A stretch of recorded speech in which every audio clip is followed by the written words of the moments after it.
Pues a ver qué tal el concierto.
The badge is better than having some heart. Okay, look now, look how they run it. They beating white people down just to show us what's coming, or to show us we nothing, or to show us we only welcome when singing or balling. You shut up and dribble. Word, rock, love. Hey everybody, I'm Carrie Champion. Welcome to We the People. So today we are having a very candid conversation with athletes and artists who want to make sure that you use your voice to vote. Voting is your voice. So we have so many different issues that have happened in this country. It's really, truly unprecedented time. So I'm looking forward to these conversations. I think you'll be educated as well as entertained, but most importantly informed.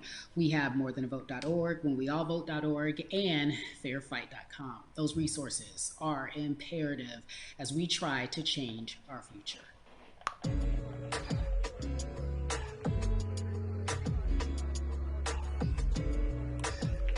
Yeah, la la. There's no way that we can talk about hip hop or even the fact that we want to talk about activism, black voter suppression, without bringing in this guy straight from Port Arthur, Texas. We are talking about Bun B. He is an activist, a scholar, and an all-around gentleman. Thank you so much for spending some time with us. Bun, I don't want to start heavy, but I guess I have to because that's where we are in the world today. It's heavy as hell. And when you think about what needs to happen in this country in terms of change, what's the first thing that you think of? Equality. That's pretty much the first thing that comes to mind, right? Black people need to be seen as equals in this world. You know, we had to fight just to be recognized as a full citizen in this country and not 3/5. The world is now seeing what we've known for so long in the culture and in the community. The one way that we can fight is obviously voting. Talk to me about what voting means to you. I hear people all the time talking about one vote doesn't matter and that voting doesn't make a difference. If that's true, why do they work so hard to suppress the black vote? Because they understand the power of the vote. And so it's time that black people collectively also understand the power of their vote. And not just on a national level, because a lot of times we only have this conversation every 4 years. People need to be very much involved in their local politics. They need to understand who their elected officials are, where they stand on issues that affect you. And you need to use your vote to either support the ones that care about you and your condition, or to elect people who do. A newer initiative that we're dealing with is educating felons, right? So in the state of Texas, if you're a felon, right, if you've been to jail or to prison, but you're no longer on probation or parole, you have the right to register to vote. Another thing that was just brought to my attention, there's an initiative called Orange, which is happening not just in Houston, but all over the country. If you're in jail currently during pretrial, but you have not been convicted, like you're still in jail waiting for your day in court, you are still eligible to vote. And you said something so key. They work so hard to hope that we stay uninformed, but more importantly, to suppress the black vote. If you could do one thing with this message that we're trying to send today about how important voting is, what type of images would you like our people to understand and see when they go to these polls and vote, or when they cast their ballots? I think the images that we've all seen, you know what I'm saying, for decades in this country, if not centuries in this country, we've seen black people oppressed, we've seen black people attacked. So every time you look back and you see those old black and white images of people of color being attacked by dogs and people of color being sprayed with hoses. That's what they were fighting for. Back then, they were just fighting for a chance to vote. People like Martin Luther King Jr., people like Malcolm X, these people died to help us be in a position to have the power that we have now, which is to be able to cast a vote and make a decision about the people that have controls over our lives.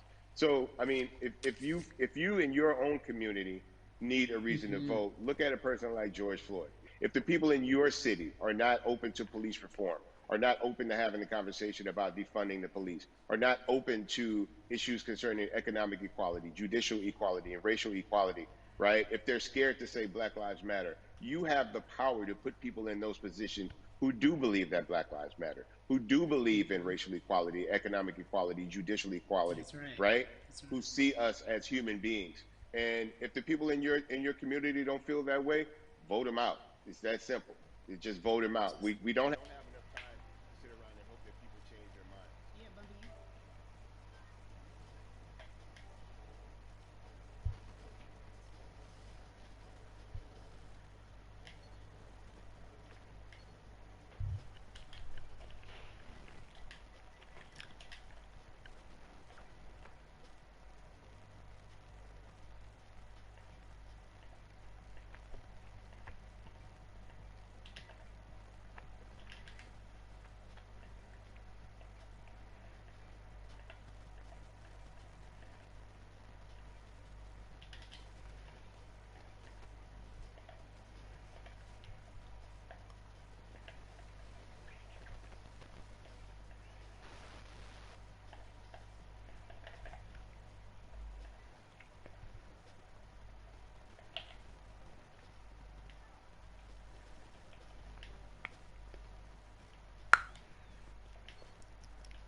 That this man did nothing to deserve what happened. That's right. I think so well said, because if you think about it, in the grand scheme of things, it wasn't